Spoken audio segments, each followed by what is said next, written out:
Space ചാനലിൻ്റെ ചലോ Bethlehem പരിപാടിയിലേക്ക് ഏവർക്കും ഹൃദ്യമായ സ്വാഗതം.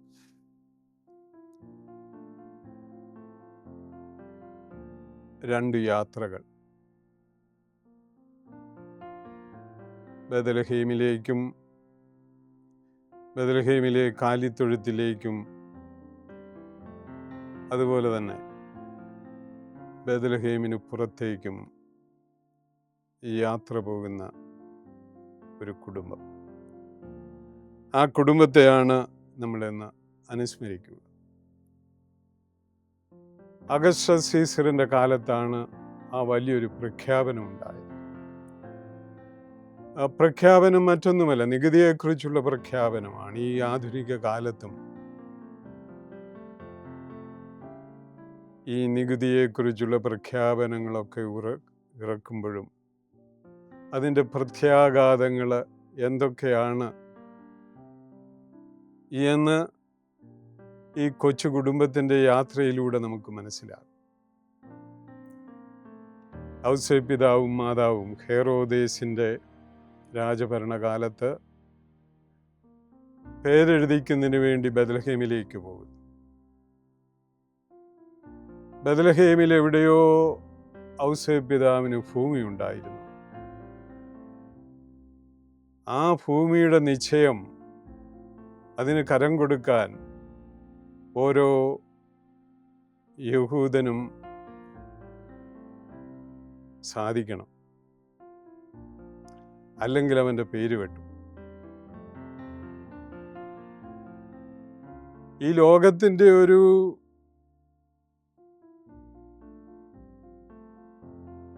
ഒരു പ്രഖ്യാപനമായിട്ടാണ് പറയുന്നത്.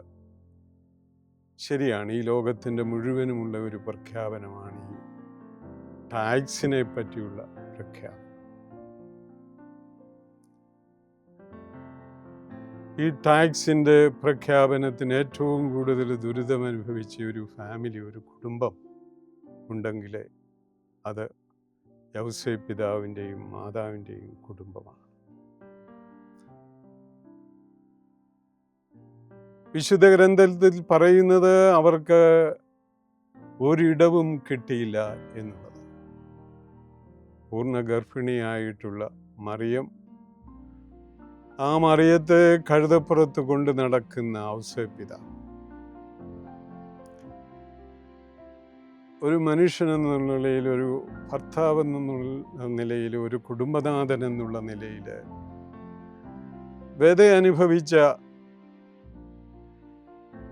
ഇല്ലായ്മയുടെ അനുഭവങ്ങൾ ആ മനുഷ്യൻ താങ്ങുകയാണ്.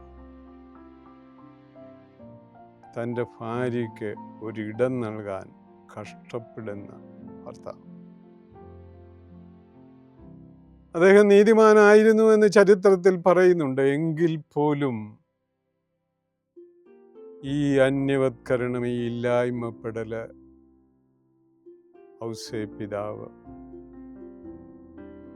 ഔസേപ്പിതാവിൻ്റെ നാഡിഞരമ്പുകളുടെ സ്പന്ദനം പോലും നിൽക്കുന്ന അവസരമാണ്.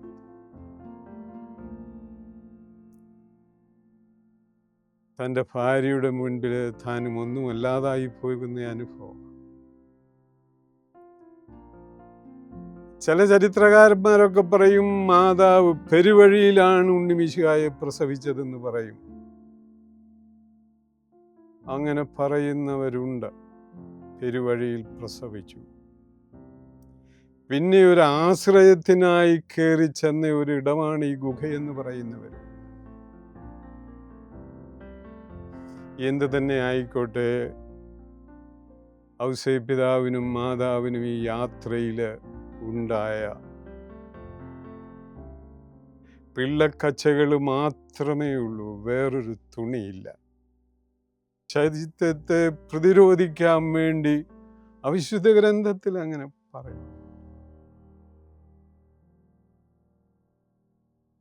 ശൈത്യത്തെ പ്രതികരിക്കാൻ ഒരു തുണി പോലുമില്ലാത്ത, നമ്മൾ നമ്മുടെ എപ്പിസോഡ് തുടങ്ങിയപ്പോൾ ഫ്രാൻസിസ് അസീസി ഇത് ചിത്രീകരിച്ചപ്പോൾ ഫ്രാൻസിസ് അസീസിയുടെ ആദ്യത്തെ പുൽക്കൂട്, ആ പുൽക്കൂട്ടിൽ ഒരു മനുഷ്യൻ തൻ്റെ ധരിച്ചിരുന്ന തുണിയിൽ നിന്നും പറിച്ചു കീറി കൊടുക്കുകയാണ്. അങ്ങനെ ഒരു സംഭവം ഫ്രാൻസിസ് അസീസി സൃഷ്ടിച്ചതാണോ? ഫ്രാൻസിസ് അസീസി ഒരു വലിയ സംവിധായകനാണ്. ഫ്രാൻസിസ് അസീസിയെ കുറിച്ച് പിന്നെ എന്തെല്ലാം സംവിധാനങ്ങൾ നടന്നിരിക്കുന്നു. അതുകൊണ്ട് ഈ ശൈത്യത്തില് വന്നു പിറന്ന ഉണ്ണിമിശിഹായ്ക്ക് പിന്നെയും യാത്ര ചെയ്യേണ്ടി വരികയാണ്. ഹെറോദേസിന് പട്ടാളക്കാരെ ഇറക്കി 2 വയസ്സും അതിൽ താഴെയുമുള്ള കുഞ്ഞുങ്ങളെ കൊല്ലുമ്പോൾ പിന്നെയും ഒളിച്ചോട്ടക്കാരനായി തീരുന്ന ഉണ്ണിമിശിഹ ഈജിപ്തിലേക്ക് പോകുന്നു, പിന്നെയും നസ്രത്തിലേക്ക് വരുന്നു. അങ്ങനെ ഈ ശൈത്യത്തിൻ്റെ നടുവിൽ യാത്രയോട് യാത്ര, പരിമിതമായിട്ടുള്ള വസ്ത്രങ്ങൾ മാത്രമുള്ള 2, 3, 4, 5 അടരുകൾ വസ്ത്രങ്ങൾ ധരിക്കേണ്ട കാലഘട്ടത്തിൽ ഒന്നുമില്ലാത്തവനെ പോലെ ദരിദ്രനായിട്ട് യാത്ര ചെയ്യുന്ന ഈ യാത്രയിൽ ഈ ലോകത്തിന് ഒത്തിരി പാഠങ്ങൾ, ഒത്തിരി പഠിപ്പീരുകൾ, ഒത്തിരി പാഠ്യപദ്ധതികൾ ആവിഷ്കരിക്കുന്നുണ്ട്. ഈ പാഠങ്ങളും പാഠ്യപദ്ധതികളും പ്രതീക്ഷയുടെ പാഠ്യപദ്ധതി, സ്നേഹത്തിൻ്റെ പാഠ്യപദ്ധതി. നമുക്കറിയാം, ഒരു ജലപ്രളയം കേരളത്തിലെ ആകെ ചുറ്റിച്ച ഒരു ജലപ്രളയമുണ്ട്. ആ ജലപ്രളയത്തിൽ അവശേഷിച്ചത് സ്നേഹമാണ്, പ്രതീക്ഷയാണ്. അത് പ്രത്യാശയും പ്രതീക്ഷയും സ്നേഹവും ത്യാഗവും കാരുണ്യമൊക്കെ ഘനീഭവിക്കുമ്പോൾ അവിടെയാണ് ക്രിസ്മസ് പുൽക്കൂട് ജീവസുറ്റതായി തീരുന്നത്. അവിടെ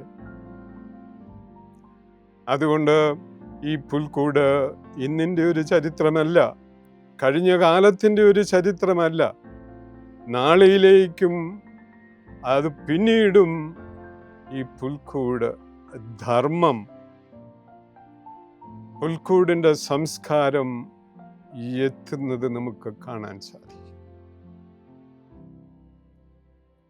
അതാണ് ഇപ്പോഴും എപ്പോഴും എന്നേക്കും. ആമേൻ.